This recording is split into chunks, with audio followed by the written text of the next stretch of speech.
The day the music stopped at the record store. It was my first day at Spin City, a vintage vinyl shop in downtown Chicago. I was 19, desperate for rent money, and my boss, Rick, a guy who took rock and roll way too seriously, told me I had to greet every single customer with a high-energy musical trivia question.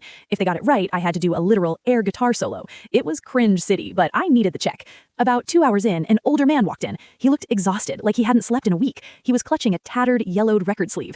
I didn't read the room. I was too busy trying not to get fired. I jumped in front of him, did a goofy slide, and shouted, "Who played the legendary solo on Purple Haze? Get it right, and you get a discount." He just stared at me. His eyes were red and his hands were shaking. I didn't stop. I actually started playing the air guitar right in his face, thinking I was being enthusiastic. Finally, he cleared his throat and whispered, "I don't know the answer, kid. I'm just here because my daughter passed away yesterday. This was her favorite album, and I just wanted to hear her voice on the home recording she tucked inside the sleeve one last time."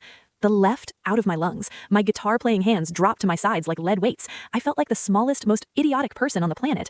I processed his request in total silence, the upbeat pop music in the store suddenly sounding like static.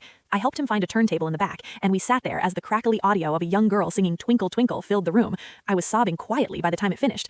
Just then, Rick walked in. He saw the line at the register, saw me crying in the back with a customer, and didn't ask a single question. He just pointed at the door and yelled, "If you can't handle the energy of the brand, pack your bags." I was out of there in 5 minutes, but honestly, I've never been happier to lose a job.